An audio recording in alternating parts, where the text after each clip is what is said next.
Hi, Brent Porcio, TopVelocity.net. We're going to talk about hip to shoulder separation.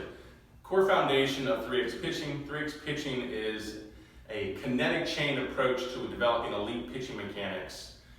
It's basically the kinetic chain is the body and how we generate energy through the ground force, and move it up efficiently through the kinetic chain.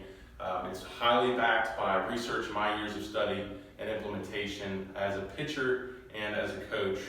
If you want to learn more about it, go to TopVelocity.net. But hip to shoulder separation is a core principle, mainly because it allows the kinetic chain to transfer energy. To really understand it, you got to understand the two-phase delivery, which is the first thing we do out of the leg lift is we stride, right? That's our first phase, our first movement.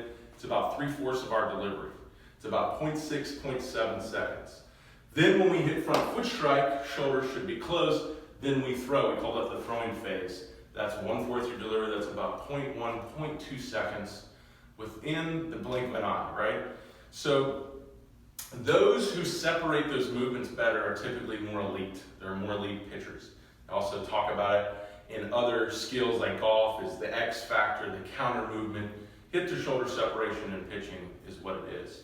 You're gonna see pitchers typically, high velocity pitchers have more hip to shoulder separation. The ones that don't, it doesn't mean that if you don't have it, you're not going to throw hard. It just means you can still throw hard, but you're more than likely not efficient, and that could lead to injury. So I would hate to see someone throwing really hard without a lot of it, because potentially that could mean injury. So let's talk about how we measure it. So coming out of leg lift, we hit front foot strike. What we're waiting for, obviously number one priority is your shoulders are closed. If you're really going to implement this effectively, number one priority is shoulders closed. Then from there, the second priority is to get the hips as open as possible in that closed orientation. That creates that separation of hips to shoulders. To measure it, to measure how much you have and how well you're doing it, you want to first allow the leg to stabilize. Say if you're using video, you want to see the leg stabilize. You want to see the hips open all the way and lock down. Then you want to measure where the shoulder orientation is. So if I have a line going through my hips this way, and say I'm looking at it in a bird's eye view, then I'm going to look at the line going from shoulder to shoulder in a bird's eye view, and I'm going to measure the difference in the angles, and that would be a good way of measuring it. So if you have something 40 to 60 plus degrees, you have pretty good hip to shoulder separation. Where guys go wrong is when they land, they immediately measure from that point. They land, their hips are maybe slightly open, and their shoulders are way closed, and then they start measuring it. That's not a good way of measuring it because the hips haven't stabilized. When the hips stabilize, that's when the torque builds between the hips and shoulders and really transfers energy the best. That's the best point to measure hip to shoulder separation. If you want to more simply understand hip to shoulder separation and the kinetic chain, I like to use the whip analogy. So if I take a whip, I'm going to compare the whip to the body. So if I grab the handle of the whip, the arm holding the handle is the power of the unit, right? That's the legs. That's your legs. The handle is your hips right here. So this is like the leg to the hip. That's like the handle of the whip. If I took a whip and I wanted to create a lot of speed and pop the whip, typically we like to do it up to down, right?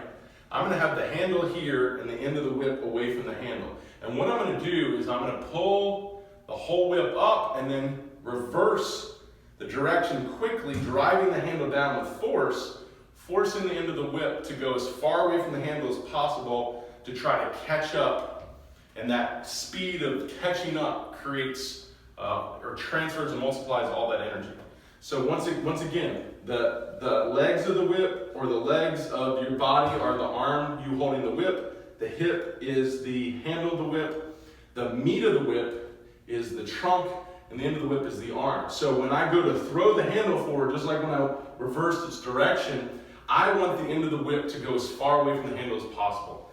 That's why when you drive the hips forward, you're trying to bring the shoulders back, the arm back, and that's the separation, just like in the whip. The handle going down, the end going up, that moment of reverse direction, counter movement, just like in pitching, is what we're trying to do to optimize the acceleration of energy in a catch-up phase, which it's a efficient catch-up phase because it's each link trying to catch up. It's not just one link. So where guys go wrong is where the hips and shoulders go together and they use the arm to go as far away from the handle as possible, and then the arm is just trying to catch up, and that's what crushes the arm, puts way too much stress on it. Just like if I took the whip and I threw the meat of the whip and everything down, and the end of the whip was trying to do it, the wear and tear would go up on the whip. So think of it as the whip analogy. I'm trying to get the handle of the whip, moving it powerfully, and get the end of the whip as far away from possible. So as each link tries to catch up, it not only transfers energy from what you generate in the ground to move your hips, but it multiplies that energy in that catch-up phase and releases it at the arm. And then at that point, the arm is just a regulator, a funnel. It's just there to hold onto the ball and release that energy. It doesn't have to do the lack of energy if you didn't have a lot of drive or separation. It doesn't have to go and create that energy.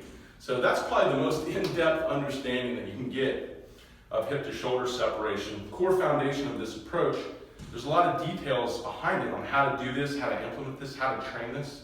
That's what you can learn in the 3X Pitching Velocity program at topvelocity.net.